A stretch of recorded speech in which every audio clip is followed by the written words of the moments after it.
600 milions de persones. Nosaltres avui al Punts de Vista hem convidat 4 ciutadans de 4 nacionalitats diferents, sud-americans tots 4, afincats bé a la nostra ciutat, bé a la rodalia, per parlar d'aquest gir a l'esquerra, o d'aquest aparent gir a l'esquerra que sembla estar donant la política sud-americana. Els presento els nostres convidats d'avui. Ens acompanyen Andrián Ninavia, ell és d'origen bolivià, a més president de la Casa de Bolivia de Catalunya. Andrián, buenas noches, bienvenido al Punts de Vista. També ens acompanya Eduardo Martínez, de procedència venezolana, a més també president de l'Associació Catalano-Venezolana. Eduardo, bienvenido a la televisió. Gràcies, buenas noches. També amb nosaltres una companya d'origen xilè, ella és la Ignacia Cabrera, que també donem la benvinguda. Ignacia, buenas noches, bienvenida. I finalment el ciutadà argentí afincat a Gavà, en Juan Seleme. Juan, buenas noches. Hola, buenas noches. Con los 4 hablaremos de este panorama político que se vive en Sudamérica y si permitís empezamos por Andrián, ya que la noticia más reciente es la de la llegada de Evo Morales justamente a la presidencia de Bolivia. No sé cómo ve Andrián desde su punto de vista personal y también defendiendo la opinión de sus compañeros aquí en Cataluña desde la Casa de Bolivia, la llegada de Evo a la presidencia. Bueno, primeramente muy buenas noches. Agradecemos esta entrevista y el poder compartir con estas personas y con Televisión de Gavà. En relación a tu pregunta, como bolivianos, en su mayoría los que residimos fuera y los que vivimos dentro del país, estamos seguros de que hay una expectativa bastante positiva de cambio con este nuevo gobierno. Resumiendo un poco que 2 décadas anteriores, manteniendo una misma línea, por así decir, tanto política como ideológica, creemos que el cambio es importante. La procedencia originaria o indígena de este presidente logra tener un poco más de fuerza, teniendo en cuenta que más o menos entre 60 y 65% es gente autóctona originaria, teniendo en cuenta que alrededor de un 30% es más o menos una mezcla, lo que serían mestizos, y un 5% de gente extranjera. Hay mucha expectativa, desde aquí también estamos participando, recolectando firmas para poder hacer presente el apoyo de la gente que vive sobre todo en España. L'arribada d'Evo Morales, com dèiem, la més recent, ens fa pensar en aquest gir cap a l'esquerra. Jo no sé, des de la comunitat venezolana a Cataluña, desde la comunidad venezolana, realmente nos podéis contrastar esta percepción que podemos tener desde aquí, también me imagino compartida, si es real este giro a la izquierda que está realizando, que está viviendo Sudamérica. ¿Es así o es tan solo una percepción, quizás? Bueno, indudablemente que hay un cambio, hay un cambio en cuanto a la conducción. En el caso de Venezuela hay un cambio evidente con respecto a lo que había anteriormente. Ahora, la pregunta clave yo creo que es la que tú estás planteando, si efectivamente ese cambio es hacia posiciones de izquierda o basado en la ideología de izquierda, o si es tan solo más retórica y algo que esconde otro proyecto diferente a lo que es izquierda como tal, ¿no? En el caso de Venezuela, concretamente, ya son 7 años de desempeño del gobierno de Hugo Chávez, y yo creo que ya se puede hacer un balance, digamos que bastante razonable, ¿no? De lo que, o con muchos elementos de juicio para saber lo que ha ido sucediendo en Venezuela. Y los resultados hablan por sí solos en ese sentido. Venezuela en este momento posee unos indicadores sociales más no económicos, más no macroeconómicos. Los balances macroeconómicos son positivos, son muy buenos, pero el balance social venezolano es francamente negativo. De hecho, ha retrocedido en muchos de los indicadores del país, y bueno, eso refleja, creo yo, mucho más allá de lo que se puede expresar en cuanto a ideología o en cuanto a posición política, lo que son los verdaderos resultados y si efectivamente ese desempeño se puede identificar con lo que es la izquierda o si es más de lo mismo, de lo que había anteriormente, envuelto, eso sí, por una retórica, por un trabajo de mucha publicitat a nivell internacional en cuanto a esa supuesta posició d'izquierda, no? De seguida parlarem més extensament sobre aquest aspecte que ens interessa, aquest de la retòrica, de la publicitat que ens comentava l'Eduardo. Queremos saber la opinión de Ignacia desde Chile o desde la comunidad chilena, desde tu caso, en la distancia, ¿cómo se ve esta situación que está viviendo Sudamérica? Es decir, primero me refiero a Chile, nosotros acabamos de tener cambio de gobierno, en la continuación del gobierno de Lagos, más que nada, con un tono, yo creo que va a cambiar un poco el tono por la persona, porque es mujer, y más que nada también el tema que sea de izquierda, tal vez en aspectos económicos no se diferencian tanto con la gente de derecha, pienso yo. Lo que pasa es que hay temas valóricos que sí se diferencian y también hay como una memoria de toda la derecha de dictadura que todavía está presente y que la gente yo creo que no lo olvida, digamos, y que está recién como apareciendo un poco de derecha democrática, que era un poco con Piñera, que él se desligó un poco con el tema de la dictadura. Yo pienso que la novedad que tenemos nosotros ahora es un poco eso, que el género y que va a traer al tapete temas nuevos y más que nada eso. Ahora bien, con el tema de Bolivia, soy un poco escéptica, habría que ver qué pasa. Un poco se ve mucha caricatura con el tema y su moda, la nueva moda boliviana. Soy un poco escéptica de eso. No, es un pueblo tremendamente pobre. Bolivia no es el caso, por ejemplo, de Venezuela, que tiene el petróleo. No sé cómo, más que nada, cómo se va a defender, ¿no? Es decir, un poco con esperanza y un poco con escepticismo de cómo se va a enfrentar al poder, digamos, al verdadero poder.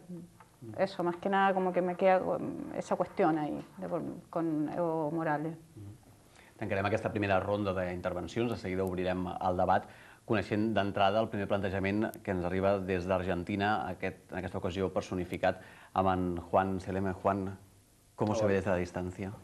Bueno, desde la distancia todo se ve un poco mejor, pero digamos, lo digo por boca de mis familiares que tengo allí, la cosa no ha mejorado demasiado, solamente se ha estabilizado un poco el tema de inflación, pero no deja de ser preocupante la situación de Argentina, más ahora lo que se está hablando del pago de la deuda por completo, o sea, quedarán cosas pendientes en cuanto a lo social. Supongo como en casi todos los países de los cuales nosotros venimos. Son cosas que siempre están pendientes. Siempre se habla sobre la macroeconomía, claro, hay crecimiento, un crecimiento de un 6%, un 7%, un 5%, depende del país, ¿no? Pero claro, se deja de lado la parte social. La parte social es la que realmente todos los que trabajamos somos los que ponemos el hombro y somos siempre los olvidados. Digamos, en este caso, toda la gente que está viviendo ahora allí. Pero bueno, esa es la realidad y es la percepción que tengo. No veo otra cosa, que simplemente la gente que sigue viviendo allí sigue sufriendo. Sigue sufriendo la pesadilla de estar en un país que no termina de remontar, nunca. Esperemos, bueno, tengo esperanzas, como todos. Tengo muchas esperanzas de que algún día se arregle. Pero claro, con crecimiento sostenido y con políticos que por lo menos no roben tanto. Nada más. Claro, es que muchas veces el problema en el que podemos caer al abrir este debate desde aquí es que aquí tenemos una idea muy clara de qué son las derechas, qué son las izquierdas. Pero justamente quizás allí hay una percepción diferente de qué es la derecha o qué es la izquierda. Y entonces muchas veces nos dejamos llevar más por unas siglas de un partido o por un origen, pensando que eso significará una política de tipo izquierda, con lo que eso supone aquí en Cataluña, en España, y muchas veces eso nos lleva al error, ¿no? Pensar lo que comentábamos, de bueno, a nivel social todavía, por mucho que las izquierdas trabajan por valores quizás más sociales, en principio, claro, allí a lo mejor se priorizan otras actividades. No sé, a veces la diferenciación es complicada, ¿no? Exacto, se deja de lado una cosa para darle prioridad a otra. Pero claro, siempre hay alguien que digamos, no está a gusto, o al cual no le vienen bien las cosas. Pero bueno, es la política de casi todos los partidos. A ver, yo pienso que, o sea, hablar de derecha e izquierda en este momento a nivel mundial, no solo en Latinoamérica, yo creo que está un poco fuera de lugar ya a estas alturas, ¿no?, que estamos. Porque yo creo que no hay ningún gobierno, ningún partido que a estas alturas no se acerque más hacia ese centro, que no se mantenga en los extremos, ¿no? Y bueno, y en Sudamérica no escapa de ello, ¿no? Lo que pasa es que vuelvo un poco al punto original y en concreto con el tema de Chávez. Y me concentro en este punto primero porque, bueno, conozco la realidad venezolana y además es el presidente que supuestamente encarnando una posición de izquierda, tiene más tiempo en el poder y yo creo que se puede evaluar de una manera más objetiva y con elementos en la mano. Y no es tal, no es tal. Tal y como tú dices, la izquierda tradicionalmente, o el enfoque ideológico de izquierda, debería ir enfocado en favorecer a las clases menos favorecidas. Y eso no está sucediendo. Hay mucha propaganda, eso sí, se habla de las misiones, habrán escuchado hablar de las misiones puestas en marcha por el gobierno de Hugo Chávez, que indudablemente no han solucionado, han servido como un paliativo para una situación crítica que se viene arrastrando desde hace unos cuantos años. Pero hay que tener en cuenta también, primero, el tiempo que ha tenido el gobierno de Chávez para intentar ya no paliar, porque en un principio, durante los primeros años, tú puedes dar medidas asistenciales, pero a lo largo del tiempo tienes también que ir desarrollando y ampliando las posibilidades para que esas personas puedan valerse por sí mismas y no depender del Estado, que es lo que está sucediendo hoy en día en Venezuela. Y tomemos en cuenta, en Venezuela ha habido ingresos por 350.000 millones de dólares durante el gobierno de Chávez, con lo cual ni siquiera es por falta de dinero. Y bueno, doy la palabra a mi compañero. Sí, yo creo, opinando un poco, y seré breve porque creo que hay que ser breve en este aspecto, si bien antes era más diferenciado lo que es el socialismo o la derecha en este caso, yo creo que ahora los países que aún mantienen el sistema socialista están aplicando otro tipo de cambios porque tenemos que adaptarnos a los cambios que vivimos ahora. Es un poco parte de los cambios que van sucediendo año tras año. Es así el mismo hecho de Cuba, que tiene que empezar a comerciar con otros países que llevan otro sistema ideológico político, pero es la única manera de poder trabajar y exportar los recursos y tener los recursos para poder gobernar y para poder mantener un país. Yo pienso que a nivel de Europa el socialismo como tal es muy diferente, más es de siglas, en el mismo caso de España probablemente. Si nos vamos en sí al concepto de socialismo ya no llegaremos a comunismo porque estamos muy lejos, ¿no? Entonces, pero supongo que como Europa, sobre todo Europa Central, está más globalizada en una sola ideología, entonces la diferencia no se nota, más es de siglas. Pero personalmente pienso que en la parte de Sudamérica y en regiones no muy desarrolladas probablemente existe esa diferencia. En la parte de África, en la parte de Sudamérica. ¿Por qué? Porque hay un contraste social. Decíamos que el 60% de Bolivia es de origen indígena, el 30% mestizaje, entonces al haber muchas diferencias, este concepto aún se amplía un poco más, ¿no? Existe más contraste. Eso quisiera opinar. Haciendo un comentario en lo que se refería a Ignacia, yo creo que, bueno, algunas personas y sobre todo los medios de comunicación desconocen bastante la realidad de los países de los cuales comentan. La prensa, incluso española, está muy equivocada y a veces nosotros, que somos, y pasará a todos los países, cuando leemos un artículo, ya sea en cualquier medio de comunicación, que es muy lejos de la realidad. Lo que comentaba Ignacia, que a nivel de caricatura o es un pueblo pobre, bueno, es un pueblo como la mayoría de los de Sudamérica, probablemente la excepción es un poco Chile, porque tiene una estabilidad económica de hace muchos años ya. Bolivia está, junto con Haití, uno de los países más pobres del mundo. Sí, ahora corroboro un poco.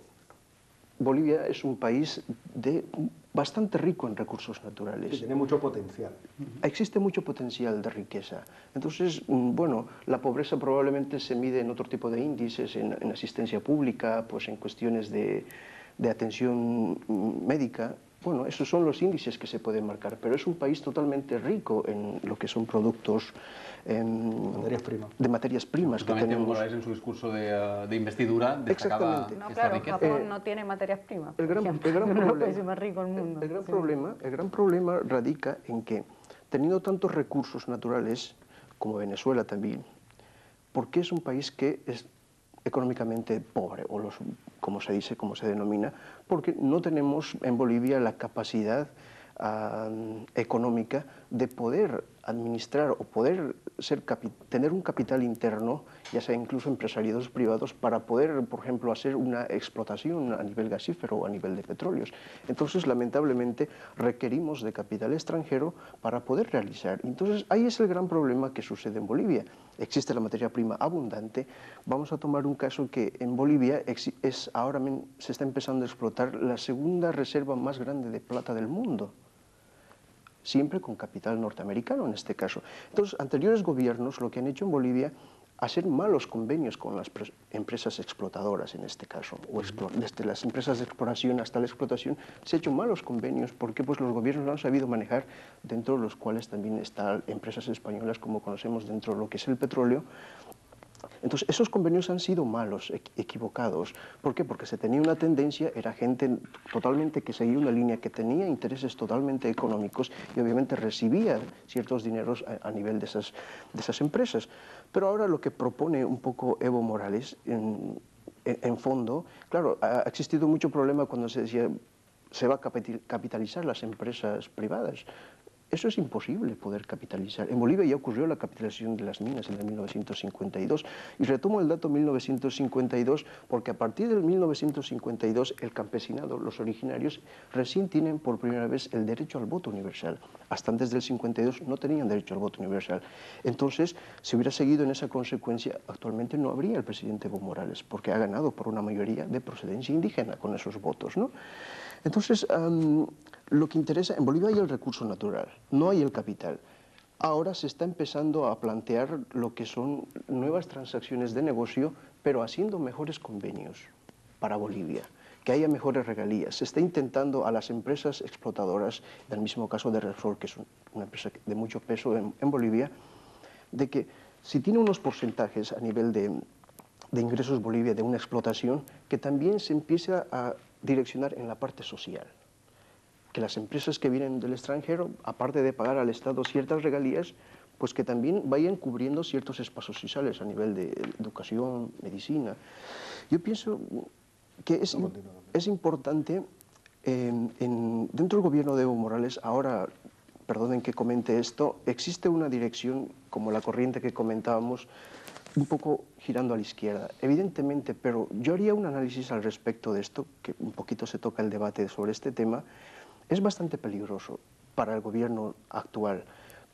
Evo Morales, recordemos que antes de las elecciones hizo una campaña por Europa, Europa Central sobre todo, y algunos países más, incluyendo de Sudamérica, pero es una campaña para intentar mirar qué tipo de transacciones, cómo recibían los países, si estaban abiertos a un nuevo cambio, por así decir, en Bolivia. No tuvo mucho éxito, sobre todo en España, no fue recibido por el presidente, probablemente protocolarmente no era lo propio, pero cuando sale elegido Evo Morales, en la visita que hizo posteriormente, y con la broma de la COPE, que creemos que incluso se comenta en Bolivia que tuvo incluso una cuestión política para intentar seguir direccionando hacia el nuevo gobierno de Bolivia, como Evo Morales, hacia más a la izquierda. ¿Por qué? Para que exista mucho más de distanciamiento con lo que sería la derecha. No se pregunto, se me plantea la pregunta con lo que tú estás expresando. ¿No es posible que no se recibiera a Evo Morales en aquel momento por la postura que él había asumido frente a lo que era una democracia legalmente elegida? Porque recordemos que él encabezó todo el movimiento de insurrección contra la democracia. O sea, en ese sentido, tiene un origen muy similar al de Hugo Chávez. Hugo Chávez dio un golpe de Estado, o intentó dar un golpe de Estado en el año 92, posteriormente llega al poder por las vías que todos conocemos, pero hay esa similitud en las dos, en este caso entre Evo Morales y entre Hugo Chávez. Y además de eso, para hablar del resto de los países, en el caso de Perú, que está en campaña presidencial justamente, tenemos al candidato Humala, que tiene unos antecedentes, digamos, también similares a los de Evo Morales y a los de Hugo Chávez. Intentó dar un golpe de Estado cuando Fujimori, intentó un golpe de Estado contra Toledo, contra el actual presidente. Entonces, a ver, yo veo muchas similitudes en el proceso, con el pasar de los años, entre Venezuela y Bolivia por los antecedentes de estos dirigentes. Entonces, en el caso de Venezuela no ha dado resultados. Esperemos que en el caso de Bolivia sí que los dé, pero si nos basamos en esa trayectoria anterior, pues yo creo que cuando menos me reservo mi opinión. No soy optimista respecto a eso, ¿no? Mientras hablabas, Juan iba diciendo que sí, iba sintiendo con la cabeza. No, supongo que es lo que decía anteriormente, que desde un punto de vista un poco más lejano como el que tenemos nosotros ahora, habría que verlo con ojos un poco más optimistas en cuanto a un cambio que redunde en beneficios a la gente, a la población. Supongo que eso es lo que esperamos todos en realidad. O sea, más allá de dar nuestra opinión un poco crítica a veces, creer en un cambio, son de izquierda, son centro derecha o centro izquierda, es creer un poco en la persona que ha sido elegida para pensar que va a ser algo un poco positivo en cuanto a lo social. En cuanto a lo económico, como lo dije anteriormente, gobiernos de izquierda o derecha más o menos tienen que hacerlo, porque ya hay negocios, tratados hechos, hay toda una cadena de cosas que no se pueden romper. Entonces, la deuda que siempre existe es en cuanto a lo social.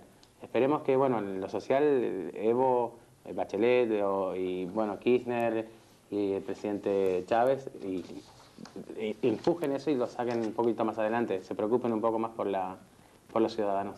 Que en definitiva es lo que más directamente acaba repercutiendo en el ciudadano y por lo que se exigen las soluciones, ¿no? El día a día, el poder que mi situación sea mejor y eso conllevará una mejor situación del país. Y como decía aquí mi compañero, que redunde también en trabajos, no solamente asistencialismo por parte del gobierno a la gente que más necesita, no, que exista también un poquito de eso al principio, pero que se creen fuentes genuinas de trabajo, gente que pueda ganarse el pan de cada día y con un sueldo digno.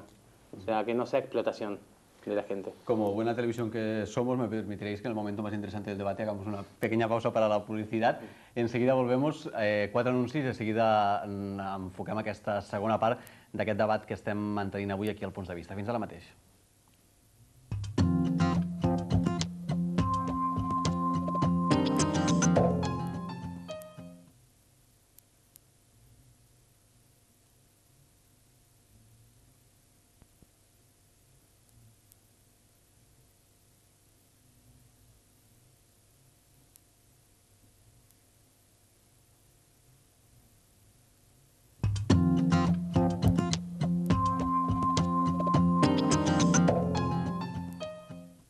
Continuem endavant al Punts de Vista a Gavà Televisió. Avui estem parlant de la situació política social de Sud-amèrica.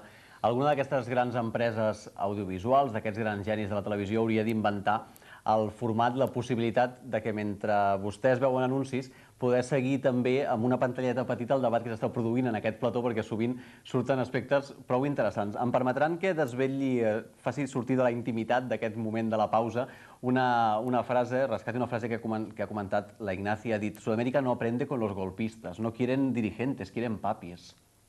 Ignacia. Sí, bueno, yo creo que es un poco el signo, que con Chávez, un poco es un poco, yo creo que el signo de la desesperación de pueblos que están, es decir, aquí hay gente que gana mucho dinero y son 5 personas, y en Chile pasa lo mismo. Es decir, hay grupos económicos que ganan mucho dinero y hay otros que ganan, el 90% gana muy poco dinero. Entonces, ante la desesperación, yo creo que unos más, otros menos.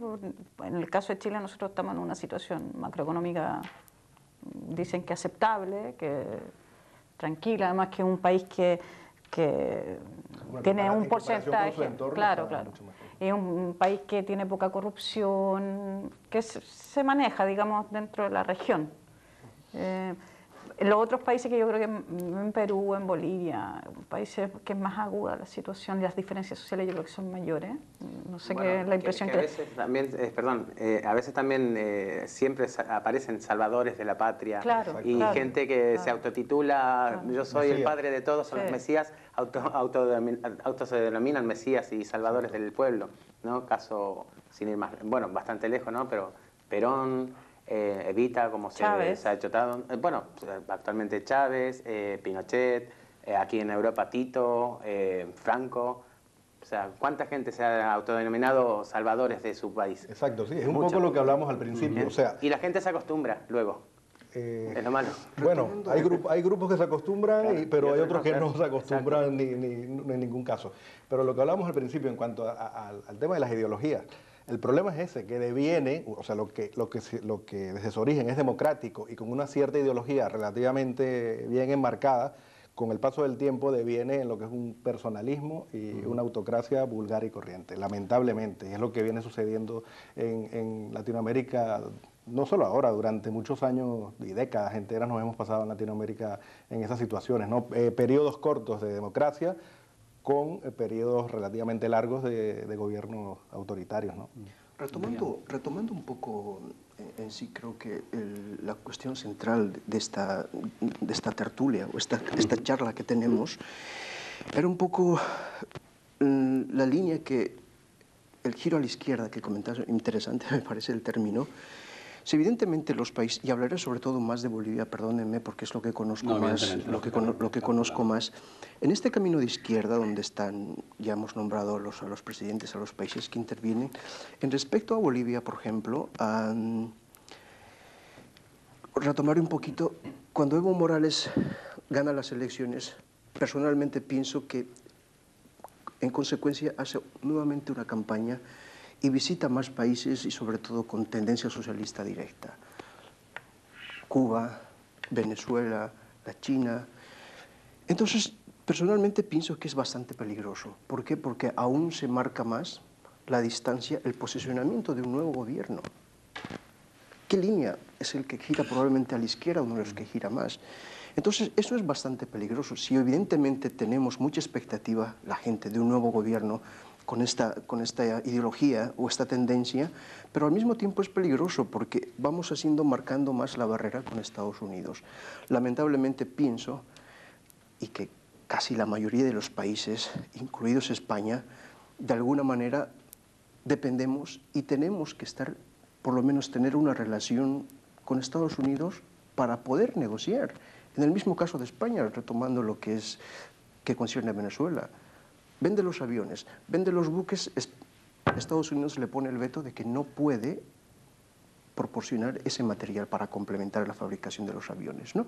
Entonces, imaginémonos un país como España, que tiene estas dependencias, que económicamente está estable, tiene un crecimiento dentro de Europa Central, el más alto probablemente. Bolivia, que es un país pequeño, que depende totalmente de lo que es la inversión extranjera, porque es la única forma de poder explotar su riqueza natural, que es abundante, y recalco. Entonces, tiene que depender, tiene que trabajar. La mayoría de las empresas de explotación de petróleo, de gas, son con capitales extranjeros. Entonces, no podemos enfrentar e intentar dejar de un lado estas empresas. Obviamente tiene que existir un cambio progresivo e inteligente, pero el irse a la izquierda se enfrenta directamente con estos gobiernos, ¿no? Yo pienso que el mayor problema de Evo Morales ahora que tiene será la presión de la izquierda, porque está apoyado por Venezuela, que marca bastante, y también económicamente, hay que ser sinceros, y tener que lidiar contra Estados Unidos o los capitales. Entonces, eso es el gran problema de Evo Morales. El poder, como dicen en términos españoles, torear a ambos de una forma inteligente. Pero aquí recalco algo importante.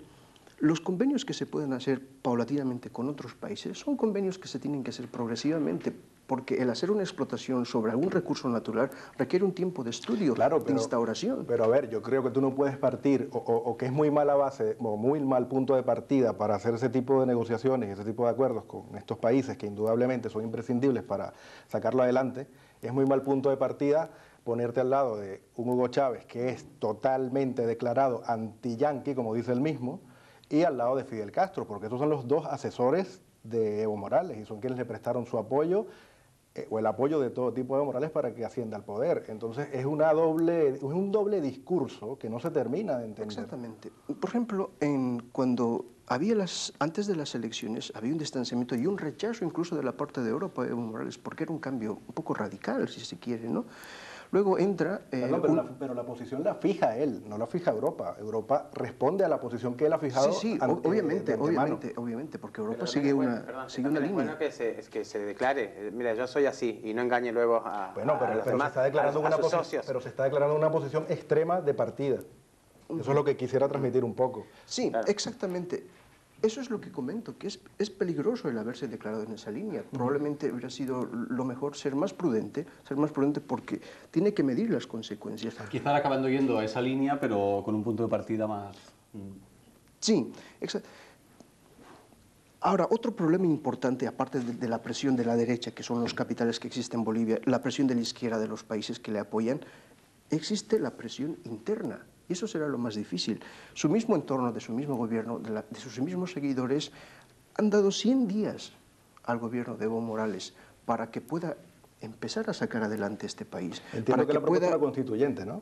¿Perdón? Él ha propuesto una asamblea constituyente, entiendo yo, sí, ¿no? Sí, habrá una asamblea constituyente. En Venezuela se hizo una asamblea constituyente. Exacto. Al año de arribar Chávez al poder, justamente. Bueno, es la misma dinámica. No, pero esto de la asamblea constituyente ya estaba fijada anteriormente, antes del gobierno. Era un camino... O sea, no la plantea Morales. Era un camino que se seguía.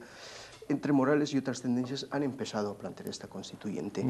Entonces, la presión interna será bastante difícil, porque la gente le empezará a exigir cosas, cambios, lo que ha prometido dentro de su campaña Pero Adrián, electoral. en Venezuela sucedió lo mismo. La gente comenzó a exigir cuando transcurrió el tiempo y resulta que hoy en día tenemos presos políticos en Venezuela. No sé si conocemos todos de que, por ejemplo, el presidente de la Confederación de Trabajadores de Venezuela, es decir, el presidente de la confederación que agrupa a todos los sindicatos de Venezuela, hoy en día está preso con una condena firme de 22 años. Pero lo particular es que Chávez fue reelegido. Claro, de acuerdo. Si entremos en el tema de las elecciones, justamente la elección mediante la cual Chávez accede al poder fue una elección 100% manual, es decir, la usanza tradicional y tal y como se venía haciendo en Venezuela durante mucho tiempo.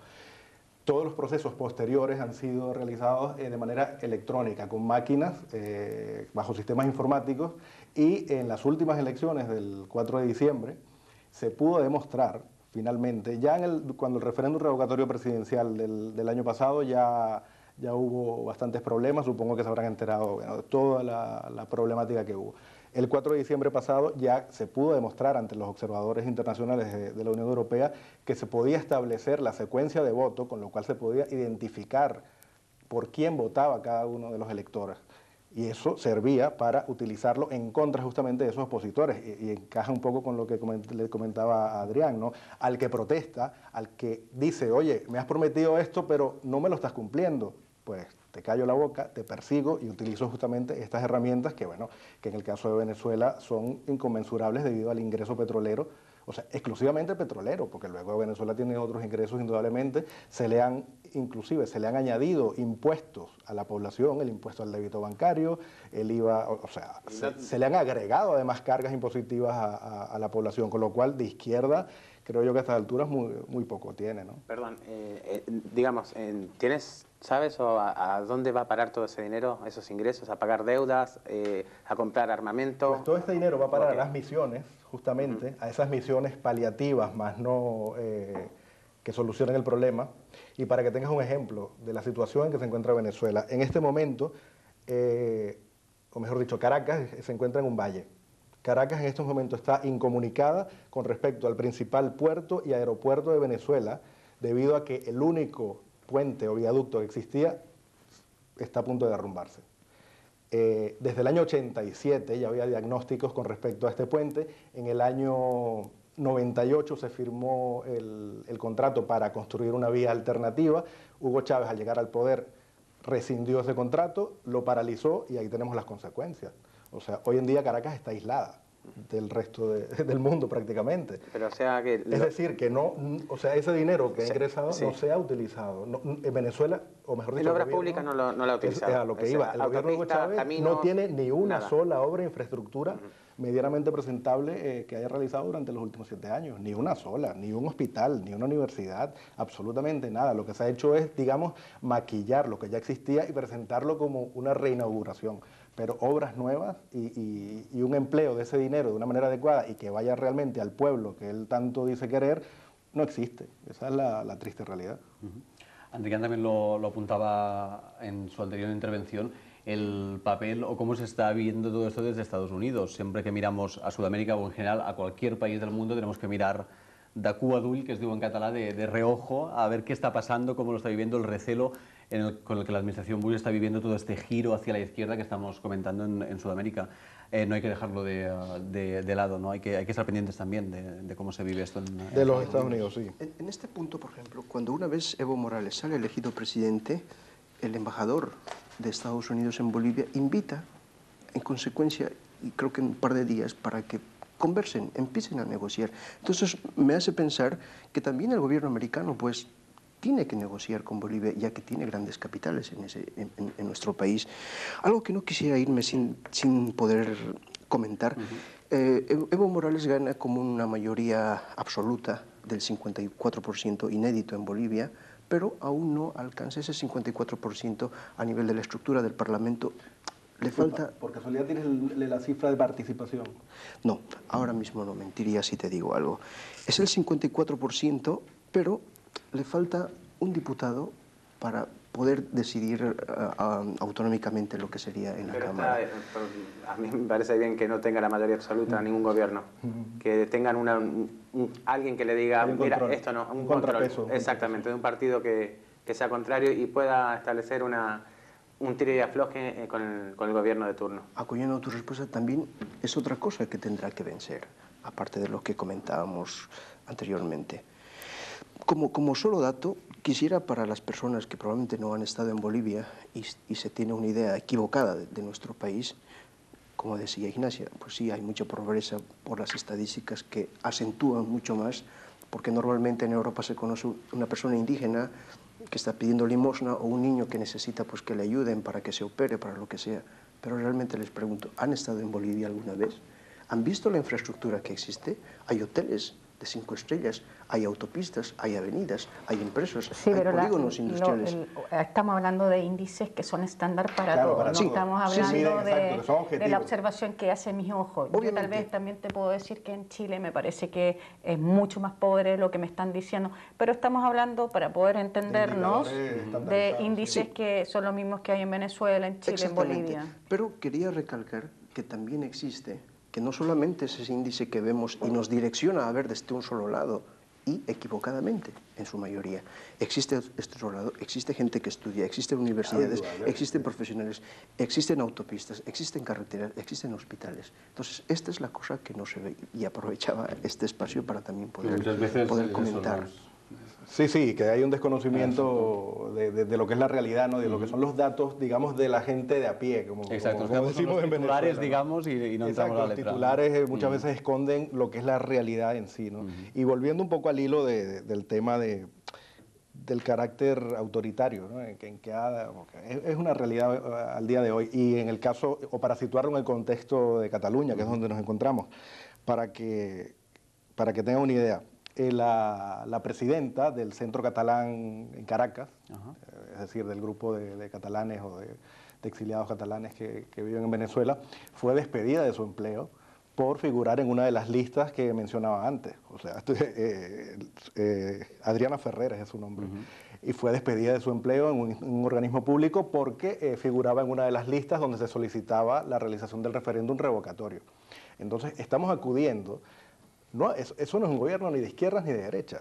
Es sencillamente un gobierno autoritario, un gobierno que basa una buena parte de su equipo en militares. Además, el gobierno de Chávez posee una gran cantidad de funcionarios de origen militar y además militares activos, es decir, que no se han retirado de la carrera militar para ir al mundo civil. Son militares activos y que están desempeñando funciones de gobierno. Entonces, desde aquí se tiene esa impresión, que es falsa, en base a los datos que yo estoy exponiendo y que son totalmente verificables, ¿no? De que sí, de que en Venezuela hay una revolución, como él la dice, de izquierdas, de que el pueblo ahora sí está recibiendo lo que se le adeudaba, y no es cierto. Lo que se le está es entregando dinero sin crear las bases para que ese pueblo se desarrolle, se desenvuelva y precisamente pueda romper esa dependencia con respecto al Estado, y que la ha habido durante prácticamente toda la historia democrática de Venezuela, desde el año 58. O sea, precisamente uno de los motivos por los cuales arriba Chávez es por esa demagogia y ese populismo de los gobiernos anteriores, pero es que resulta que ahora se está perpetuando. Y del robo, digamos. Y de la corrupción, los niveles de corrupción en Venezuela son tremendos, horrorosos.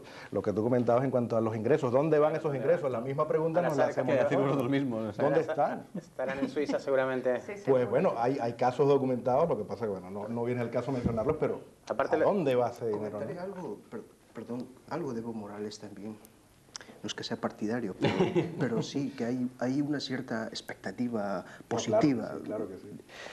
Comentar que vivió en España algún tiempo Evo Morales, en Barcelona, como cualquier persona que llega de fuera, pero ya la tendencia sindicalista siempre fue porque vino más en el afán de hacer cursos. Según tengo entendido, hizo cursos en la UGT, por eso hay buena relación también, y también creo que le tocó trabajar como probablemente a la mayoría de nosotros. Con las elecciones que fueron en Bolivia, también se eligen, y eso es muy nuevo, prefectos, como el gobierno autonómico de aquí. El prefecto siempre fue nombrado directamente por el gobierno, entonces siempre pertenecía al partido de turno que gobernaba. Ahora ya existe un gobierno que puede ser de otro partido político. Electo democráticamente. Exactamente. A partir de las próximas elecciones nacionales, los residentes bolivianos en España tendremos derecho a votar por cuestiones de tratados y porque no sumamos el número adecuado para entrar en este apartado, pues a partir de las próximas sí. Comentábamos la corrupción en Bolivia y en Sudamérica, supongo de que viene porque me falta. Si aquí un policía no es corrupto, es porque probablemente tiene lo necesario para poder vivir de una manera relativamente adecuada. En nuestro país, en el caso de Bolivia, pues un policía o un funcionario público espera entrar a una gestión de gobierno para poder acaparar lo que más pueda, porque probablemente los siguientes 5 años pues no tendrá trabajo probablemente, ¿no? Pero yo creo que esta cuestión de la corrupción y demás cosas tiene que ser tratado, y esperemos que para Bolivia sea el inicio de un cambio positivo desde la educación. Desde los niños que van a la escuela primaria no empieza a existir un nuevo concepto de lo que es la honradez, de lo que es claro, quedarse en el país. No se necesita emigrar. La situación económica nos obliga a emigrar. Acotando el dato, Bolivia, los inmigrantes donde tiene más fuera son Estados Unidos, segunda parte Argentina en segundo lugar y España ahora se ha constituido como tercer lugar. Entonces, yo creo que es la educación, la inculcación, el cambio de valores, nuevos dirigentes, que la cuestión social económica para el trabajador vaya mejorando poco a poco para que tiende ser menos tentado a entrar en la corrupción. Pero obviamente, haciendo un análisis, eso no será en 2 años ni en esta gestión, tendrá que pasar 10 años, 15 años para que pueda cambiar. Que incluso aún más, 2 o 3 generaciones. Claro, exacto. Es que hay generaciones enteras que se han levantado en ese sistema. Somos optimistas. Exactamente. Claro, y el problema es que llega X al poder y con las banderas de combatir la corrupción y de eliminar esa lacra y resulta que no, que la multiplica, lamentablemente, ¿no? Pero yo creo que deberíamos tocar también el tema de Chile, que yo creo que es bien interesante. Pues nos quedan 4 minutos. 4 minutos, pero no sé. 4 minutos para Chile. Un poco para dar un vistazo al resto de países de Sudamérica, ¿no? Lo que mencionaba, en el caso de Perú, el caso de Humalá, o sea, otra persona o otro candidato que propugna posiciones de izquierda, entre comillas, con los orígenes que antes comentaba. En el caso de Perú, también, de Ecuador, también hay muchísimos problemas a nivel social. De hecho, en España la inmigración ecuatoriana prácticamente ocupa el primer lugar desde Sudamérica, si no tengo mal el dato. Con estos datos que me apuntas, me permitiréis, estamos en la recta final del debate, me gustaría trasladaros una última reflexión, sin duda muy emocional, de las que salen de dentro, y es si realmente sois optimistas o no respecto al futuro que se viene por delante a vuestro país en concreto y al conjunto de Sudamérica. Por dentro, ¿qué os dice el corazón? ¿Estáis realmente esperanzados, positivos o no? ¿O ya han pasado tantas cosas que ya no puedo ser positivo? No sé, por ejemplo, Ignacio. Con respecto a Chile, sí, con la nueva presidenta siento que la sociedad chilena es una sociedad que es bastante pacata y creo que un poco va a renovar esos espíritus en Chile, con Bachelet. Con Latinoamérica, mira, no lo sé, simplemente. Lo que a mí me produce más tristeza es que la alternativa a ser un poco crítico Estados Unidos como Estado sea Chávez o Fidel. Es decir, un dictador y un populista. Y eso a mí me parece triste. De Evo Morales no lo sé. No, claro, es único. Porque a mí Chávez me parece un payaso, ¿me entiendes? No, pero es que lo lamentable es que no es solamente un payaso. Claro, lo lamentable es no que no es solamente no. un payaso. A estas alturas ya es otra cosa. ¿Puedo contar algo? Claro. Para ir terminando el programa, ¿no? Pero ¿quieres otro dirigente, otro padre para la Argentina? ¿Quién puede ser uno de los próximos presidentes? Si lo sé. Puede ser nuestro Diego Maradona. Ah, bueno, sí, está en el tapete. Está haciendo el curso, ¿eh? Es que fíjate, esto obedece a la quiebra total prácticamente Y sería muy votado. de los gobiernos que Seguro. han pasado por los diferentes países de Latinoamérica. Y en cuanto a lo que tú mencionabas de si éramos optimistas, yo soy optimista en la medida en que otros países que tienen mucha más experiencia, mucha más tradición y muchos más medios para respaldar esas democracias que al fin y al cabo siguen con sus tropiezos y con sus problemas, pareciera que siguen existiendo en Latinoamérica. En el caso de Venezuela ya prácticamente está, al menos por mi parte, descartada. Pero yo creo que es muy importante esa implicación por parte en el caso o bien de la Unión Europea, o bien de la ONU. No hablemos de tutelaje, porque no se trata de eso, pero sí de una asesoría y de una implicación mucho más profunda, más allá de los negocios y más allá de lo que son intercambios económicos exclusivamente, ¿no? Para responder la Muy pregunta, rápidamente, sí. Personalmente soy absolutamente optimista de este nuevo gobierno y de esta nueva tendencia probablemente. Además, creo que estamos obligados a ser optimistas porque necesitamos que nuestro país tome un rumbo de despegue hacia arriba. Eso es lo que podría comentar. Pues con esta última reflexión lo dejamos. Os quiero agradecer a los cuatro que nos habéis acompañado esta noche en el Punts de Vista Gavà Televisió. Juan Seleme i Eduardo Martínez, moltes gràcies per haver vingut per les vostres reflexions. I també ens han acompanyat l'Andrián Ninavia i la Ignacia, y no tengo tu apellido, Ignacia, perdona, Cabrera. Gracias a los dos por habernos acompañado también, muy buenas noches. I a tots vostès, el mateix, gràcies per haver-nos acompanyat. Recordar-los molt ràpidament una adreça de correu electrònic, és programes@gavatv.com, és l'adreça a la qual poden remetre'ns qualsevol suggeriment, qualsevol tema que els interessaria seguir vostès des de casa o poder participar activament en un debat aquí en una tertúlia a Gavà Televisió. Seran els propers continguts que farciran el Punts de Vista, ja ho saben, cita setmanal tots els dimarts aquí a Gavà Televisió i tornem doncs d'aquí a 7 dies. Fins aleshores, que descansin, bona setmana, adéu-siau.